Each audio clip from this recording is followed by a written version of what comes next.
Free online coaching. दोस्तों, most important questions जो exam में कई बार रिपीटेडली आ चुके हैं, हम उसका रिवीजन कर रहे हैं और उसी के रिलेटेड आगे बढ़ते हैं अपनी थर्ड क्लास में। तो चलिए क्वेश्चन सुनते हैं।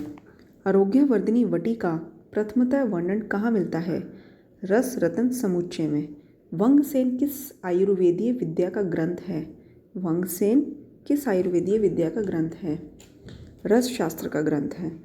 प्रथम आयुर्वेद अनुसंधान केंद्र कहाँ स्थापित है? जामनगर में। फंडामेंटल प्रिंसिपल ऑफ आयुर्वेदा के लेखक हैं C Dwarkanath.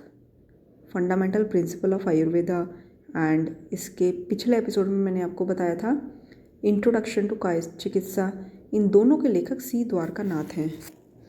Next question is Ayurveda Hitopadesha के लेखक कौन है? रंजीत राय देसाई। रंजीत राय देसाई आयुर्वेदीय हितोपदेश। हठ योग प्रदीपिका किसने लिखी है?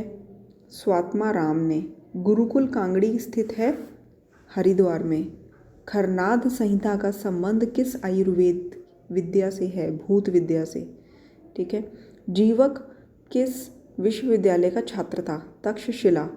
अचिकित्सीय ग्रंथ जिसमें प्रथमतः आयुर्वेद शब्द आया है। प्रथमतः आयुर्वेद शब्द भी आया है लेकिन वो अचिकित्सीय ग्रंथ है। कौन सा है? महाभारत। वैद्यकीय सुभाषित साहित्यम के लेखक कौन थे? वैद्यकीय सुभाषित साहित्यम भास्कर गोविंद गाणेकर। दोस्तों, ये जो क्वेश्चंस मैं आपको करवा रही हूँ इसको रिपीटेडली सुनिए। एक बार में सुन के लर्न नहीं होने वाले, 3-4 बार कम से कम यूट्यूब पे हमारी वीडियो को सुनिए ताकि आपको ये रिपीटेडली आए हुए क्वेश्चंस अच्छे से याद हो जाए। आयुष किस प्रकार की संस्था है? स्वायत्त शासी। अर्क प्रकाश किसने लिखा? अर्क प्रकाश रावण ने लिखा। माधवकर द्वारा सुश्रुत पर लिखी गई टीका कौन सी है? माधव टिप्पणी। माधवकर ने माधव टिप्पणी करी है सुश्रुत पर। चक्र यंत्र का वर्णन किस रस ग्रंथ में मिलता है? रस आर्णव में। रस राजलक्ष्मी के लेखक कौन है? विष्णुदेव। श्वसन क्रिया का विशद वर्णन मिलता है षाढ़ंधर में। श्वसन क्रिया षाढ़ंधर में। आयुर्वेद प्रकाश मूलतः किस विद्या का ग्रंथ है? रस शास्त्र का। आयुर्वेद प्रकाश है रस शास्त्र का। एंड नेक्स्ट इज आसव और अरिष्ट में प्रथमतः भेद किसने बताया? सुश्रुत ने। मल का फिरंग में प्रयोग प्रथमतः किसने बताया? त्रिमल भट्ट ने।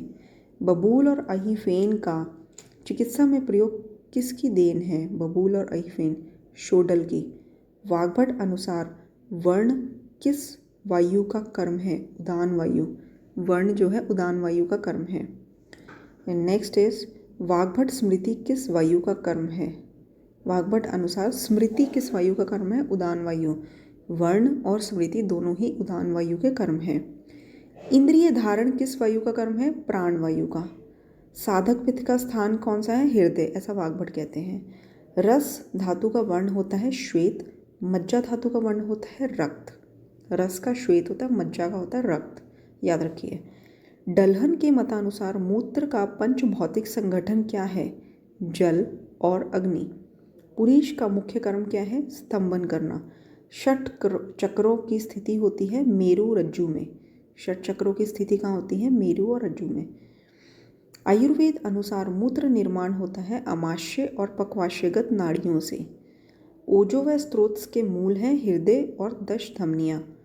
वंक नाल का कार्य है ताड़न। नेक्स्ट क्वेश्चन इस पंचामृत का वर्णन किस रस शास्त्रीय ग्रंथ में आया है? पंचामृत का वर्णन रस रत्न समुच्चय में। किस क्रिया हेतु विड लवण का प्रयोग किया जाता है? रस जारणार्थ। शिलाजित का प्रयोग किस स्त्रोत की व्याधि में किया जाता है? मूत्र व स्त्रोत की व्याधि में। किस तत्व की उपस्थिति के कारण अभ्रक भस्म का प्रयोग हृदय रोगों में निर्दिष्ट है? अभ्रक भस्म का जो वर्णन है, मतलब अभ्रक भस्म को हम हृदय रोगों में यूज़ करते हैं। मैंने अपनी प्रैक्टिस में भी कई बार यूज़ किया है। क्यों यूज़ करते हैं? उसमें ऐसा कौन सा तत्व है? लौह तत्व। रस शास्त्र के अनुसार शिलाजीत के भेद हैं 2। मना शिला है रेड आर्सेनिक। तो दोस्तों, आज के लिए इतना ही। आई होप आपके लिए वीडियो यूज़फुल रहा होगा एंड हमारे चैनल को सब्सक्राइब करिए, हमें सपोर्ट करिए to get more useful videos like this. And soon we'll be updating our main course also, so that you can appear in All India Ayush PG entrance test after few months successfully. Thank you so much. Thanks.